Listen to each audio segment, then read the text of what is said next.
Hello friends, foodies ബ്ലോഗിൻ്റെ മറ്റൊരു എപ്പിസോഡിലേക്ക് എല്ലാവർക്കും സ്വാഗതം. ഞാനിന്നിവിടെ തയ്യാറാക്കാൻ പോകുന്നത് നല്ലൊരു ക്രിസ്പി ആയിട്ടുള്ള മസാല ദോശയാണ്. അതിന് ഞാനിവിടെ അരിയും ഉലുവയും കഴുകി കുതിർത്ത് മാറ്റി വെച്ചിട്ടുണ്ട്. പിന്നെ ഒരു മുറി തേങ്ങ എടുത്തിട്ടുണ്ട്. നമുക്കിനി ഇതൊരു മിക്സിയുടെ ജാറിലേക്ക് ഇട്ടിട്ട് അരച്ചെടുക്കാം, നല്ലോണം അരച്ചെടുക്കാം. കുതിർത്ത അരി ഇട്ട് കൊടുക്കുക, തേങ്ങ ഇട്ട് കൊടുക്കാം.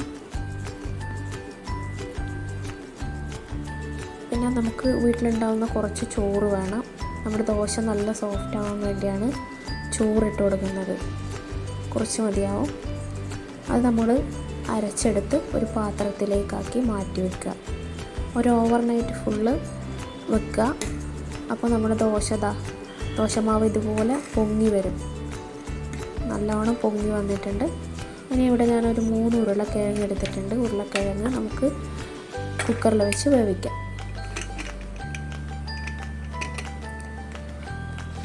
പിന്നെ ഉള്ളി, ഇഞ്ചി, പച്ചമുളക് ഇവയൊക്കെ അരിഞ്ഞ് മാറ്റി വെച്ചിട്ടുണ്ട്. നമ്മൾ വേവിച്ച ഉരുളക്കിഴങ്ങ് നല്ലോണം ഉടച്ചെടുത്തിട്ടുണ്ട്. ഇനി ഒരു ഫ്രൈയിങ് പാൻ അടുപ്പിലേക്ക് വെച്ച് അതിലേക്ക് കുറച്ച് ഉലുവ ഇട്ട് കൊടുക്കുക. പിന്നെ നമ്മൾ അരിഞ്ഞ് വെച്ച ഉള്ളി, പച്ചമുളക്, ഇഞ്ചി അതിലേക്ക് ഇട്ട് കൊടുത്ത് നല്ലോണം വഴറ്റുക. ഉള്ളി ഇതുപോലെ മൂത്ത് വരുമ്പോൾ വേവിച്ച് മാറ്റി വെച്ച ഉരുളക്കിഴങ്ങ് ഇട്ട് കൊടുക്കുക. ഇനി അതിലേക്ക് കുറച്ച് വെള്ളം ഒഴിച്ച് കൊടുക്കുക.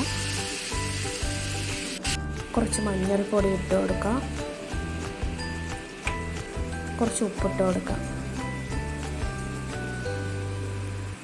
എല്ലാം കൂടി നല്ലോണം ഇളക്കി കൊടുക്കുക.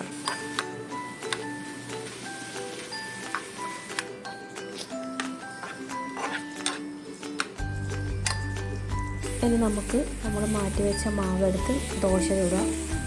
ദോശ ഇതുപോലെ നേരിയതായി ചുട്ട് കൊടുക്കുക. അതിലേക്ക് കുറച്ച് നെയ്യ് ചേർത്ത് കൊടുക്കുക. നെയ്യ് എല്ലായിടത്തും സ്പ്രെഡാക്കി കൊടുത്ത് ദോശ ഇതുപോലെ നല്ലോണം മൊരിയണം.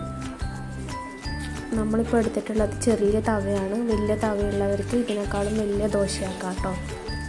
ഇനി നമ്മൾ മാറ്റി വെച്ച ഫില്ലിങ് ഇതിലേക്ക് ചേർത്ത് കൊടുക്കാം.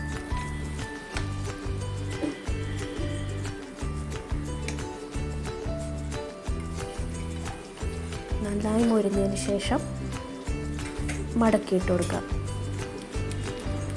മടക്കി നല്ലോണം പ്രസ് ചെയ്ത് കൊടുക്കുക.